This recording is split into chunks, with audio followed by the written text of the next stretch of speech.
Hello and welcome to a Talk Lit Get Hit bonus chapter, the little book chats in between the big ones. We'll talk about reading, authors, and have discussions with people who, like us, can't shut up about books. We might get sidetracked and talk about literally anything else, But this is a bonus chapter we wrote just for you. Hello and welcome to the Bridgerton bonus chapter. You're joined by Talk Lit Get Hit hosts Bridget and Laura and our friend and part-time Bridgerton fan, Maddie. Hi, Bridget. Hi, Maddie. Hi. Hello. Crushed it. Just like the rest of the world, we thought we would jump on the Bridgerton train. I could talk about this all day, and yet at the same time, I feel like I have nothing that smart to say. At the time of recording, we are stuck watching TikTok edits of season 1 and season 2, but by the time this episode is released, season 3, part 1 will be out. So we thought we would just get in the middle and talk about it in the middle, and hopefully people still like it. I am kind of nervous season 3 is just going to bomb and we'll be like hitching our anchor to a sinking ship. Yeah, we are not affiliated with Bridgerton anyway. If it ends badly, then we hate it. I'll see you in court, Julia Quinn. See you on the Malibu beaches. I don't know if people are still making Barbie jokes, but it's sort of where I'm at. So I guess before we get started, we probably need to do a spoiler and content warning. So obviously, if you haven't read the books, stop what you're doing, go and do that, and then come back and you can listen. Just a content warning for some of the discussions we might have in the episode. We might touch on themes of rape and abuse. These are the ones I can think of, but if there's something that's particularly triggering to you, make sure you check out the content warnings for the Bridgerton series just in case. We did mention that we have read the books, and we were led to believe we had a Bridgerton expert coming on the show as a guest. You've read a book, is that right, Maddie? One of them. But you have seen the TV show. I have actually multiple times. Oh, okay, that's good because I've only seen it once. Big fan of the show. The passion is there, and I really think that's what matters most of all. Who's your favourite Bridgerton? I mean, I only know about 3 of them, and I'm basing it purely on the show because I've only read one book. So I would have to say Anthony. Oh, yeah. Okay, fair. Maddie, how about you? Mine is also based only on the show because she's not very interesting. Well, spoiler. She's not very interesting in the book that I read, but definitely Eloise. Same. And that's the same for me. I've read 4 books. Get wrecked. But Brag. it's really only one book because we'll talk about this later, but they are all the same. So we were first blessed with Bridgerton in our lives in 2020 when the series came out. Realistically, it was probably 2021 because I wouldn't have watched it like on December 25th, guns blazing. What, you didn't spend your Christmas day watching Yeah, I didn't Daphne even think about Simon it was Christmas. having sex in the library? Like, Well, it wasn't high on your list of priorities. did you watch season 1 when it came out? I did, but I was a bit of a, what's the word? Late Like bloomer? a fake. Yeah. Oh, yeah. Yeah, I was. But I was like, at first, like, oh, what is this? Ugh, this is not for me. And then It quickly became for you. actually for me. I think Yeah. I probably would have watched it at your house. I really don't think I would have watched it by myself. I watched it again recently with my sister. Oh so, my God. Yeah. You're a real fan. Change the intro to full-time Bridgerton I fan. think we've been lied to like time and time again this evening. Yeah, but watch me not remember anything that's happened in the show. So season 1, 2020, or like, 2021 if we're being realistic. And then season 2, 2022. I think it's important that we talk about season 2 because I'm actually shocked that I watched it following season 1 because I thought season 1 was like fine. But by the time season 2 did come around, I was like deep in my TikTok era. I was getting those edits. I was getting like little snippets of steamy confessions. And I thought, hang on a minute. This could be good. Got to see what this is about. And I was completely possessed. I remember watching it in bed. Like Brown was asleep next to me and I had the like blanket over my head. I made like a little blanket tent on my side of the bed. Laptop was like steaming, like just hot air coming out of it. Cooking an egg. Yeah. I could not stop watching. My eyes felt like someone threw sand in them. I was so tired, but I could not stop. That's how much I love season 2. Season 2 is a completely different show in my eyes, and It's probably one of the best shows I've ever seen. And I've seen The Saddle Club. So it's so good. I love season 2 so much, and it's so much better than season 1. And anyone, like, I hear a lot of people being like, it wasn't as spicy in season 2. That doesn't matter. You can't tell me that you watched the scene, I'm going to India, and that is not far enough. Like, you can't tell me you watched that and didn't, like, just, I don't know, change your whole life. And, like, what's Daphne going to do? You're going to, like, get micro bangs, but you're, like, trying to do the eyebrow scrunch in season 2. There's, like, a whole level of aspiration that Daphne could never make you aspire to. So much more chemistry, I think, in the second. Yeah. Therefore, season 3, big shoes to fill. I'm a bit worried about season 3. I don't know if anybody else is. And it's because I could become the president of the Colin Bridgerton hate club. I think he is the worst character. Penelope is one of the best characters. Even after reading the book, I still don't want them together. No, thank you. I read it hoping it would get me more excited. And granted, it does seem like the show has made a lot of changes to their dynamic so far and will make more changes in this season.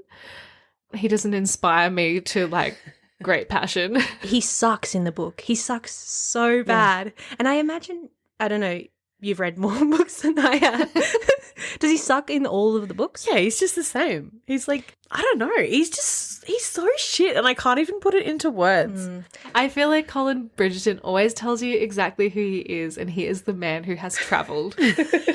He has no other personality traits. He went on a Kentucky once when he was 20, and that he still uploads photos from it now. He says he lived in Europe. Take me back. Barcelona. He's like, I went to Europe, and he went to, like, France and Germany and then came home. It changed him as a person. Writes these little soft boy journals. Do you think they could be published? I don't know. They're shit. I They're a actually bitch for writing books. completely forgot about that whole storyline because it's like such a nothing thing. Like, he's such a little jealous baby. He's not that offensive, in my opinion, in the show. I have, like, high expectations of Shonda to get us there, get us to Because that's Anthony. the thing, right? Like the Bridgerton glow up. Yeah. I remember being like, ew, why would Anthony be getting his own Yes. show? He's got mutton chops or Yes. whatever they're That's called. shaggy Yes. hair. And he's boring. Like, Yeah. But then look what happened. yeah. I even think that about the whole series. Like, reading the first 4 books, my, like, one thought for every single book is, why did this get made into a TV show? It's like, go girl, give us nothing for the whole thing. It's not good at all, but it's incredible to show the talent of the people that work on this show, that they have taken the source material and made it into this show. And the trailer looks so different from anything that I remember that happens in the book. Yeah. It's got, like, the fake dating that didn't happen in the book. I don't know. You sort of feel the connection a bit more than, like, just him whining about. I mean, I don't even know what he was whining about, that he's rich and he doesn't have a place in the world because he's rich. Like, And- that was his main problem. All of their tension was like the most frustrating, fabricated thing. It was like, oh, I'm so mad that you don't know how much I love you. Oh, this misunderstanding is that you think that I hate you, but I actually don't even hate you one bit. But I don't even know how to tell you I'm so macho. It was the miscommunication trope in its worst form. It was like, you actually are miscommunicating about communicating. I don't even know. It was just so stupid, so tensionless throughout the whole thing. I hate it. I really didn't enjoy it at all. Neither. And it's put a bad taste in my mouth because I mean, even like it's tainted him. We just watched the trailer and when I saw Colin's little quiff, I was like, yuck. Oh, Rip it off. poor Colin. No, not poor Colin. He's so boring. I've been loving all the press though, so I'm kind of like on the. That is I'm something on the I wanted to bandwagon. talk about. Do we think it's a real flirty vibe or is it just PR? People think it's PR. I'm keen for into either it. way. I'm into it. Yeah. I'm happy to believe. There was something really gross that I saw though. It was like, I think it's just because I don't like Colin. The question was something like, did you get to keep any of your costumes? And Nicola was like, I don't know. But then Luke, the guy who plays Colin, was like, I wish, or something, and like licked his lips when he looked at Nicola. And I was like, stop it. That is disgusting. I do not want to see this. What did he use? But I think it's just Colin. Was he like, gonna make me act up? It's pretty much that vibe, honestly. Gross. Speaking of acting up, I was amped to get to the mirror scene. This is my first time reading a Bridgerton book, and I was like, I mean, I'm not really a prolific, smart reader. It's not really my cup of tea. I think I embarrass myself every single time I read it, like shocked, disoriented, a bit scared. But I go for gold. I always give it a go. I think that you actually decided to read this after you saw a TikTok talking about the mirror scene, and you were like, this could be good. Yeah. I think you sent it to me and said I might read Bridgerton. Yeah, it sounded... I liked the idea. It struck a chord in me. What can I say? So if you're not sure of what we're talking about, I mean, I don't really want to read this, but someone has to. This was built up to be like the scene. Yeah. Breathlessly awaiting this to play out in season 3. And what do we have written on the page? Maddie, take it away. We force her to come on the show and then make her read the things we don't want to read. Okay, well, happy to read it. Yeah. So, I mean, basically he's straddling her, and then like he's undressing, she's undressing, and he's like, oh, I haven't thought about anything else in the last few weeks other than your boobs, in like a apparently more sexy way than that. Heaving bosom. He said he's thought of it 1,000 times, pictured them 100 times, but they could never be as good as what I'm seeing right now. And she's like, oh, okay, like says nothing. Then he smiles a wicked, wicked smile. He reached out and covered her with both his hands, squeezing lightly as he tested the weight and shape of her. He moaned raggedly, then sucked in his breath. I could see Laura's face as he adjusted his fingers so that her nipples popped up between them. Peekaboo.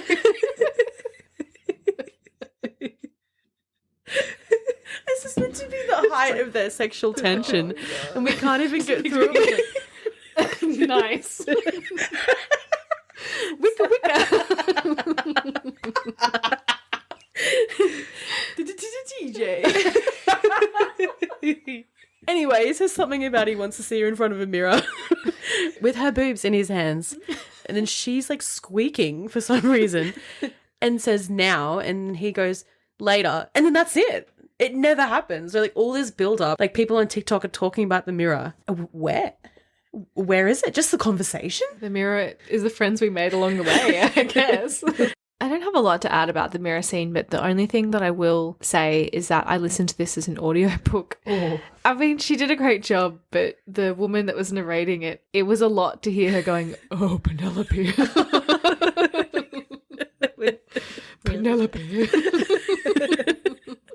Where were you when you were listening? Oh, everywhere. Aldi, numerous times. No.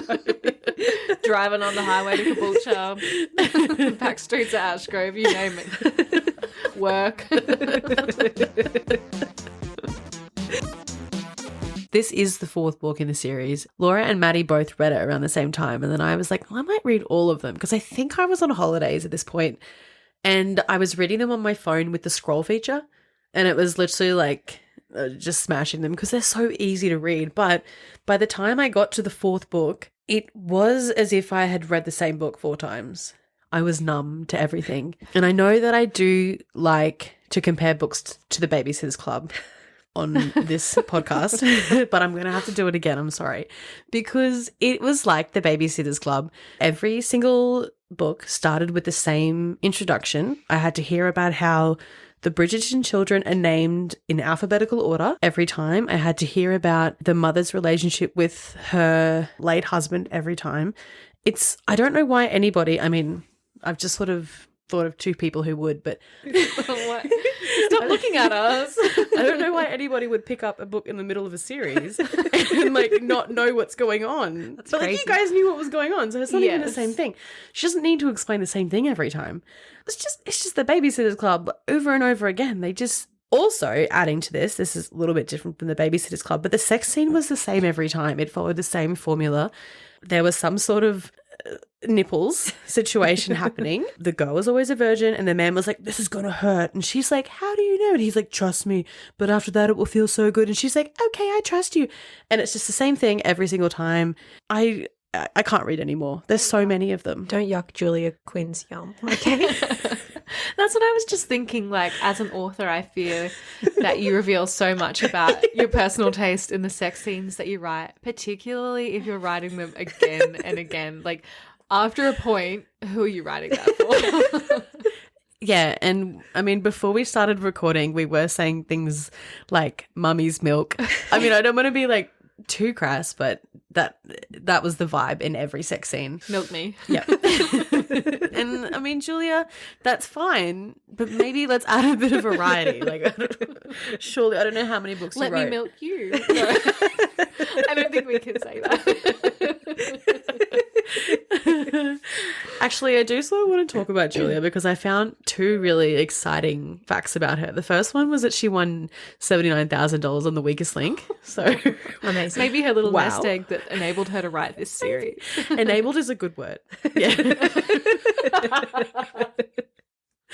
And the second one was this like short, like, I don't know, bio that somebody, presumably her, wrote about herself. She displayed a decided lack of knowledge about baseball, country music and plush toys, but she is proud to say that she aced all things British and literary, answered all of her history and geography questions correctly, and knew that there was a Da Vinci long before there was a code. So she's just not like other girls. She knew about Da Vinci, guys. What is this? Is this her bio? This is her bio for the. on Goodreads. But like, is this her just general about me, or was this like? I don't know. I'm very hung up on the plush toys. Like, who's a plush toys aficionado? I think she was talking about college, but that doesn't really answer your question. Or is there a category on The Weakest Link about plush toys? Oh my god, maybe. Oh, true. Oh, okay. I thought it was about college. I thought it was about just life in general. Surely not, because this was like the whole bio, this and The Weakest Link thing. So surely the whole bio was not about her one episode on The Weakest Link. No way. We're going to have to put in a reference list with the date accessed for this website because maybe someone's having a laugh. I'm so proud that someone knew Da Vinci long before there was a code.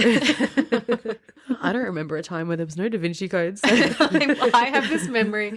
I can't remember I've talked about this on the podcast before, but I think the Da Vinci Code was sort of one of the first like grown-up books I read or tried to read. I have the clearest memory of being at Nellie Robinson Oval for Friday afternoon sport in like grade 7 or something. Somehow the topic of the Da Vinci Code came up, and there was this teacher who I was quite terrified of, but I also really wanted to impress. And So yep.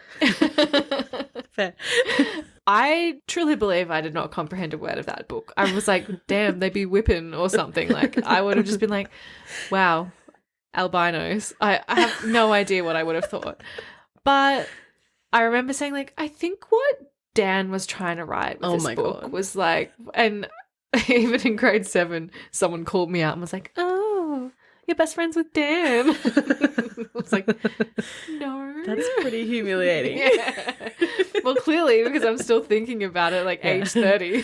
One thing I was always thinking about from grade 7 is like one time we did a silhouette drawing on the whiteboard and I had my glasses on. The teacher was like, maybe you should take those off.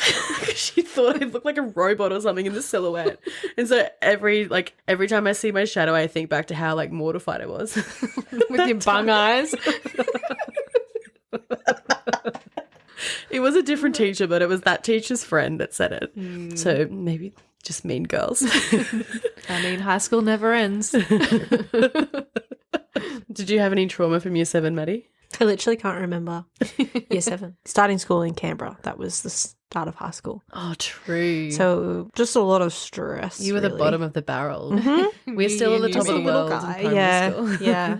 Well, not us. No. We were too busy completing the accelerated readers program. Nerds. Reading The Snow Pony. Yeah, over and over.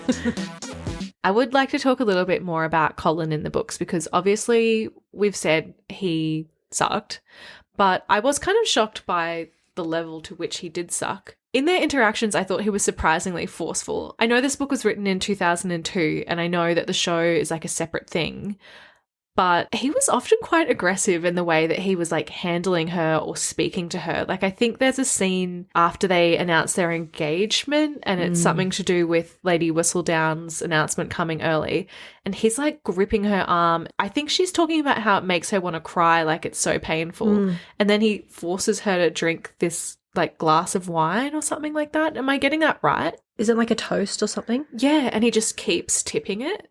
I mean, I'm sorry, the wedding is off if that is happening. It reminds me of those TikToks where it's like someone smashing cake into their bride's face or something like that. That's a red flag, Penelope. Yeah, I was shocked by that point. I just saw no like redeemable qualities in the book at all.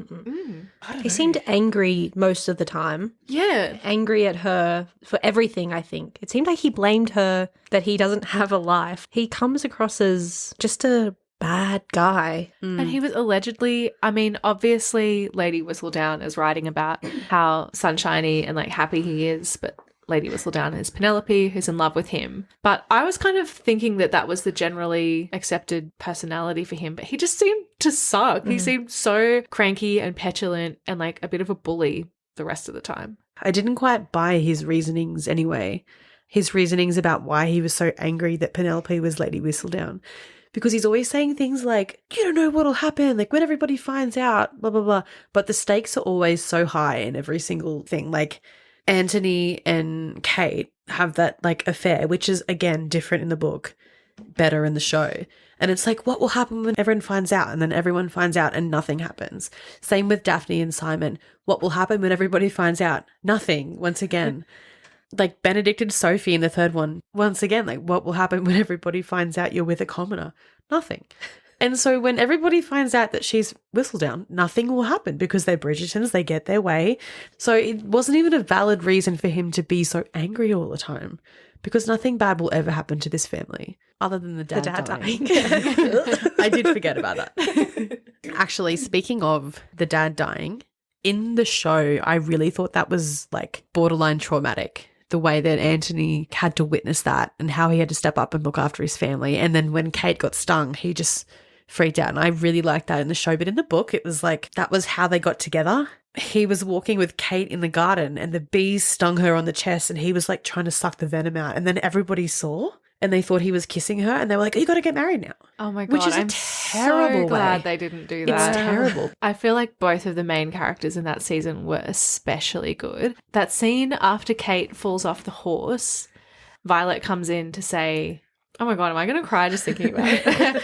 She comes in to say that she's going to be all right, but the expressions on his face, like that expression where you're like just trying to smile, but you're about to burst into tears. Oh, it was... Oh my God, I'm tearing up just thinking about it. He was amazing and she was so fantastic as well. There's so many scenes in that season that are just like that. Like the scene, like when they're playing Pall Mall, that whole game is so good. They're stuck in the mud and when she takes his mallet or whatever and like obviously the I'm going to India one and like because you vex me and like all of that stuff. You are the bane of my existence and the object of all my desires. Oh my God. Incredible. Colin has there's nothing he says to her. He's like, show me your tits. That's what that man says. I want to cup them. Yeah. Look in the mirror. Get him out. Colin likey. That makes me so excited for the show because how are they going to paint him? What are they going to make him say? Every time he's on screen in like season 1 and season 2, it's like, oh, Penelope, I just returned from Spain. Did you like my letters? Yes, Colin, I really loved your letters. Oh, my family didn't really like them. Oh, you should get them published. They were so interesting. Thank you, Penelope. I'm going to go talk to my brothers now. And that was it. It is so depressing though because I was reading some reviews before we started recording and there are a couple of people saying like, yeah, I didn't really like Colin's vibe. I didn't really like the way he was treating Penelope. But there's always going to be that person that's like, it's clear that none of you have ever read historical romance before. And I mean, spoiler alert, but someone said that here. And then it was like, in this genre, aggression equals affection. Ew. Jealousy equals passion. It's not Disgusting. abuse. Like, we can grow. We can learn. We can accept better. It's fine. Also, it's not real, guys. Yeah, it's historical fiction. So we already know who Lady Whistledown is. Do you think that the show is going to be as invested in this whole Reward. I'll give you $100. Yeah. Yeah, do you The think who done it cash grab? Yeah. No, because I think that's already happened in the show. I think we the don't know. Queen says it to, like, she says it, and then remember she talks to Eloise about it? But it's just kind of to Eloise. But it's not the Queen though. It's Lady Danbury.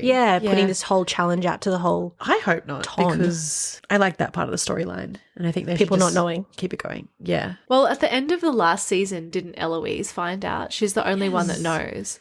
I like that handling way more because I think betraying your best friend is like way higher stakes than whatever shit was happening in the book. Nothing. And I was cracking up as well because I think like the tension that I was reading in the book was between my understanding of what happened in the show and what I was waiting to happen in the book. Because as I was reading, I was like, I'm pretty sure Penelope was Lady Whistledown, but she's not talking about it in She's this not book. doing anything in the book. Yeah. And so I was like, maybe I'm wrong. Like, it must be someone else. Who is it? And then as soon as it was revealed, I was like, oh, I was right. okay. It's just bad writing. Yeah. I honestly don't understand. Like, I would love to know how much of a fan base these books had before they were made into a show, because I just don't see how you could have this level of hype about something that's so drab. I see a lot of people on TikTok, though. They are obsessed, and they're like, well, if you read the books, you would know, blah, blah, blah, blah. Like, they're sort of addressing other people's theories, and they're like, I don't know, people get so worked up about it. So how do we feel about each book having a double epilogue, and the second one published separately as a separate book? I did not read the epilogue. I think that says it all. I wish I did not read the epilogue. I also wish I did not read them because they added nothing. I don't like them because they give spoilers. And, like, I'm not really that invested in it, but I would like to not know what happens in the later books, but they give it all away. It's a bit like Wildfire and Icebreaker. The epilogues give away the rest of the story. What is the point of this? And Twilight does it too. What is the point? Stop with the epilogues. Stop with the double epilogues. And the thing about the epilogues is not only are they spoiling the next books, but they're also resolving some sort of issue. Like, that could have been used to set up Eloise's book where she's like, I've been betrayed by my friend. I've just saved myself from social ruin by being married to this guy and like saved by, you know, propriety or whatever, blah, blah, blah. Who do I talk to? Who do I lean on? But they were like, oh, everything's fine. One good thing did come out of the double epilogue, and I read this on my Kindle, and I was reading the second epilogue as a separate book. And it logs the books automatically that I'm reading. And so I read 4 books, but Goodreads says I read 8. Nice. Woo. So I was looking at my like reading challenge because I was like 30 books behind. But now it's 20 books behind. And I'm like, oh, okay, I might not change those ones. They're like 30 pages. But I mean, if Goodreads says it's a book, then it's a book. Those numbers will become addicting and you'll just start reading like picture books. I'm going to have to read the rest of the series to get like 2 books in one for each one. I have one last question to lead us off into the night. The question is, what song would you like the orchestral version of to be the soundtrack of the mirror scene? Oh. You got me excited and then you said mirror scene. Oh, I'm sorry. Now I've got to think of something sexy. Ugh. What were you going to say? Like something by Taylor Swift. Oh. Something nice. Now I don't want to taint her. I've got mine and I think it would be a banger. It would be Sexy Bitch Akon. by Akon. I can hear it. Oh my God. I'm trying to find the words to describe this girl without being disrespectful. DJ Colin. I bet that they will put like an Ed Sheeran song though. It'll be like Dancing in the Dark or something. Thinking out loud. Please don't disrespect Ed Sheeran. We're number 1 Ed Sheeran fan over here. Risked it all for that man. I'll get COVID for him anytime. Thought of my song, and maybe it's a bit on the nose, but probably Mirrors by Justin Timberlake. How does that go? It's like in my mirror. Oh. I was thinking, like, I've got 2 options. My Humps or Whenever, Wherever, but like change the lyrics to the violins instead of singing Lucky that my breasts are small and humble. It's like just the opposite. So you do confuse them with mountains? That's what I was thinking. So they're my two options. He does like traveling. Yes. He's probably been to Colombia or wherever she's I from. really hope Maybe you're he right. performs it. Something I picked up Here's on a my little travels. song I learned for. Next month, we are reading Cemetery Boys by Aidan Thomas. Have your say on what we read next by keeping an eye on the link in our show notes and on our socials. Make sure you subscribe to the show, and if you want to be on the same page as us, follow us at talklit.gethit on Instagram and TikTok.